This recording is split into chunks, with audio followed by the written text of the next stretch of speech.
Billionaires bailing on Biden. Okay, this is a Forbes story. Barry Diller, Christy Walton, Reed Hastings, Netflix, urge Biden to drop out, right? Prominent Biden supporters, Barry Diller, Reed Hastings, Christy Walton, are urging Biden to drop out his real election bid. Diller and his wife simply said no when asked if they support Biden's re-election, while Hastings believes Biden should step aside for a vigorous Democratic leader to beat Trump. Mark Cuban, a Biden supporter, expressed a desire to see potential replacement for Biden, stating it's worth considering. In contrast, Reid Hoffman, this is LinkedIn, a major Biden donor, called it a bad idea to push Biden to step down, praising Biden's values, instincts, patriotism, and courage. Biden's debate performance sparked concern among donors, supporters, and Cuban calling it awful and noting Biden appeared feeble. Lauren Powell Jobs, which is Steve Jobs' widow, and other Silicon Valley supporters also expressed alarm, while Avarm Glazer continued to support Biden. Then Katzenberg was under fire. Rob, do you have a video of this, of the Katzenberg thing? I think you got a video of this if you could pull it up. Hollywood donors are furious with him because he had this event, and a lot of people were giving money because he's like, this is our guy. And then an anonymous Hollywood power broker stated Jeffrey lied about the whole Biden thing. The whole Biden inner circle lied. It's such an act of hypocrisy.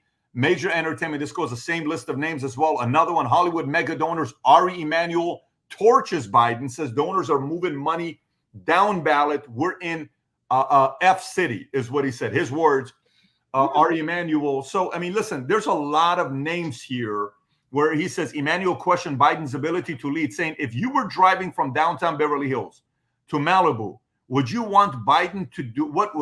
Would you want Biden to do it at night? If it's either you cannot have them running a $27 trillion company called United States. Emanuel stated Biden is not the candidate anymore, noted the lifeblood to campaign and politics is money. He revealed that donors are moving all their money to Congress and Senate due to concerns about Biden's viability, adding, I've talked to a bunch of big donors, but we're in F city. And he kept going, saying he gave us a bunch of malarkey, and I'm really pissed. This is Ari. Tom, when you hear this, Rob, by the way, if you got the video, Rob, play the clip, and then I'm going to go to Tom. If you do have it. To myself, I wasn't going to swear. This is Ari. So we're in this is a pickle. You know, the lifeblood to, and I have a brother who's a politician. He's an ambassador, as it said. The lifeblood to a campaign in politics, the lifeblood is money. And maybe the only way this gets, with smart lawyers looking at it, is if the money starts drying up. And I've talked, I mean, I'm assuming all of you've gotten a lot of calls. I've gotten a lot of calls. We've all sat there. It was well, I was going to say, what happens now? You know, and if this is, as Biden says, the fight for our democracy, and he talks about the soldiers, man, he gave us a bunch of malarkey. Yeah, I'm really pissed. Pause it right here. And we all your thoughts on all these billionaires leaving leaving Biden. Your thoughts? Two things are going on here. The first thing is pay attention to some of the list of billionaires, self-made people, Barry Diller, Reed Hastings, Ari Emanuel. These people are self-made. They've been competing all their life with their businesses, and they don't like to lose. And they're staring a loss in the face that they were asked to support. So that's lane number one. And these are the people that were truly close, very close to Biden, very close to his people. And Ari is saying he gave us a bunch of malarkey. Then you have the second ring where they're pulling into the ring the wealthy producers, the wealthy actors and actresses that are not part of the super close circle, that aren't 1 degree of separation from Obama. Reed Hastings is 1 degree of separation from Obama. They're on each other's phone. So you've got these guys who are entrepreneurs that don't like to lose. And then Katzenberg, who's super close to Oprah, who basically was the bundler. You know what a bundler is, gathers up all the money. Well, he was a relationship bundler for Hollywood. So he's saying, hey, baby, I'm Jay Katz. You know, you can trust me. We see what's going on. Don't believe the media. Don't believe what you see. Come to the fundraiser. Come here. We need you. That's what he is saying to the next level of Hollywood millionaires. Pulled them in. And guess what? Over the weekend, they called BS on it. They called BS and then some. They said, Jeff, You're supposed to be the guy that's supposed to be close to Biden. You're supposed to be talking to him, talking to Oprah, talking to the campaign. You're supposed to be this close, like you're right there. And you're pulling me and you're asking me to give you $5 million. And then we see this disaster. Come on. And so that's the second thing, is the people that were pulled in by the inner circle are feeling duped and pissed. And then the inner circle, Reed Hastings, one of the Waltons, not self-made, but she's one of the Walton children. And, Ari are like, man, we're in a pickle here. We were sold a bunch of malarkey. Vinny. Listen, anything with pickles. Pat, is that Ari Emanuel? Is that the brother of the guy that used to work with Obama? Oh man, his brother is Ram. His brother is Ram. By the way, just so you know, Ari is, if I put this in a proper way, Ari's probably, some may say top 10. I would even argue for top 5. He's probably the top 5 biggest power players in the entertainment industry. Not Ram, Ari Emanuel.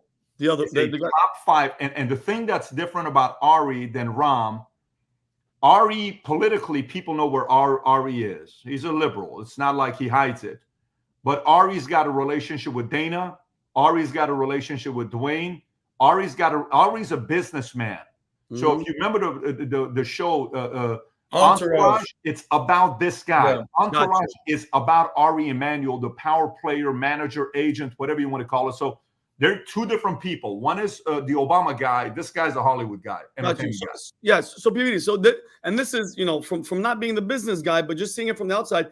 Besides the people complaining, and now these liberals are all panicking right now, and now CNN and all these places are panicking now because he even said it, Pat. This is the money. This is the people that are really, really involved with people's campaigns and making things happen. So my question is, so now, because we all know what the Democrats are going to do, let's not BS. There's always going to be cheating and election this, and pandemic was happening and all this stuff. Now that these people are involved, PBD, my question is are they going to let them get away with what we all know that they're going to try to get away with this time when they know that their wallets are getting hit? You know what I'm saying? Are these people now more involved, talking to the higher ups, going, yo, don't play any crazy stuff. We do not want this guy and his policies staying for another 4 years.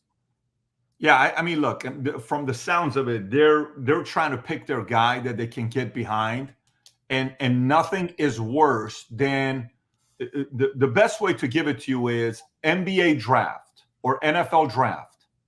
What happens when a team drafts a player that the fans don't want? What happens at the draft? What do you hear? Booing. Boo! Yeah. Right? Yeah. I mean, that's what this is. These are why the hell would you draft him?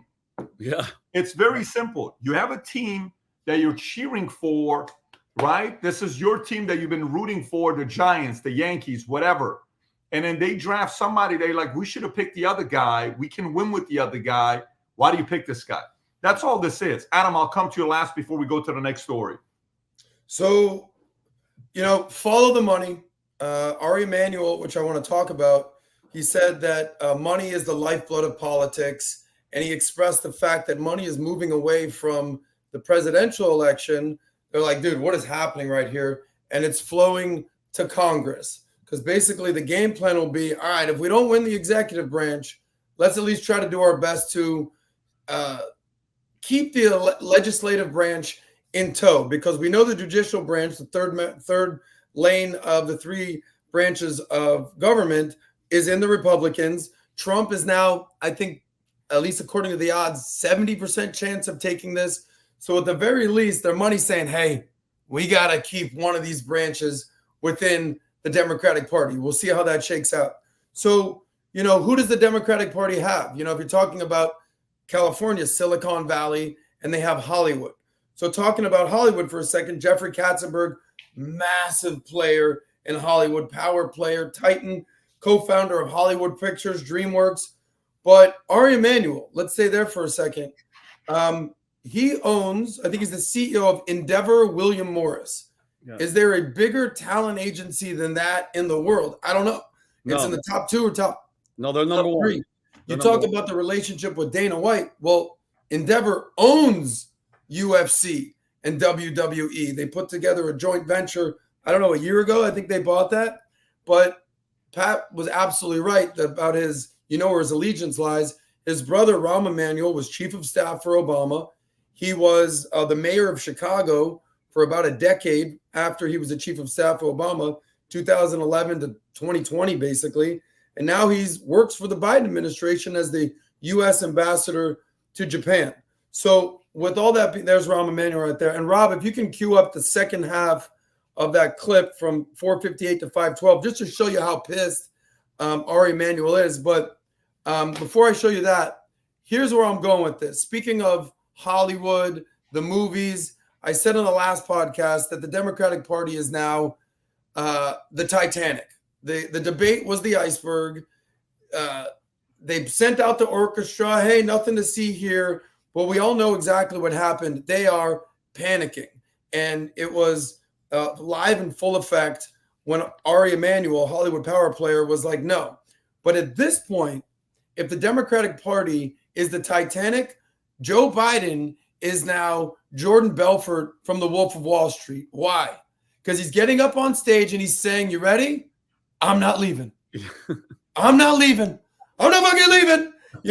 The show goes on. They're going to have to take a wrecking ball to get me out of here. When everyone's like, Joe, you got to get out of here. He's like, they're going to need to bring in the National Guard and the SWAT team because I ain't going nowhere. And that's what Joe Biden is saying when the rest of the money is like, dude, be gone. Rob, if you Joe got Biden's saying, I'm not going anywhere. I see it. Rob, if you got the clip, play the clip, the Ari one that he's talking about, the 458. If the money comes in, I talked to a bunch of big donors, and they're moving all their money to Congress and the Senate. I cannot believe we're in this situation. Well, as one of the great disruptors in your career, do we have to sit by and sleepwalk? It's a legal issue now. Yeah. You're not in, I'm going to resign, unless the lawyers tell you something else, and maybe there's some wiggle room. I haven't seen it, and I'm not a lawyer, but we're in fuck city. Okay. So this is a Biden surrogate, typically. His brother is an ambassador to Japan. He's basically saying, we're fucked. And Biden's saying, I'm not leaving. Yeah, let me just show you this, though, for you to kind of realize, Vinny, on who Ari is. Yep. It's kind of like, me and let me see if this is the one. Maybe this is the one. See if you guys can see this or not. Yep. Let me know if you guys can see it. Yep. So, do you see it? What does the article say? Donald Trump meets with Ari Emanuel. Okay. In there, look at that picture. These guys they have a relationship. So it's not like he was meeting with them to help him do a documentary for 2016, et cetera, et cetera. And then last minute, it's like, no, they didn't end up doing it. This guy's connected with everybody. Ari is a top 5 guy. Some would even say 1. I'm putting him as a top 5 guy in the space. So there's a movie coming out this summer everybody's looking forward to. It's the Ronald Reagan movie, played by Dennis Quaid. That movie comes out August 30th. But how would you like to do a private screening of the movie on August 2nd, 4 weeks before the movie comes out, and after you watch the movie, right afterwards, 30 minutes later, Dennis Quaid comes out and does a live podcast, and you're sitting there watching him, the podcast, right next to me. We'll have a conversation with him. Big Hollywood name actor, all these movies he's been in. It's going to be a very unique experience. So if you want to be a part of it, all you got to do is go to 5990live.com. There's 3 tiers of tickets. General tickets, $100. Premier, $250. VIP, $500. The VIP people will not only be able to take a picture with Dennis afterwards, but you'll also go to the cigar lounge afterwards with me. I'll be there. A couple of our friends will be there. So if you want to be a part of it, click on the link above below or go to 5990 Live, get registered. We'll see you there on August 2nd, 5 p.m. in Fort Lauderdale. So if you like this clip and you want to watch another one, click right here. And if you want to watch the entire podcast, click right here.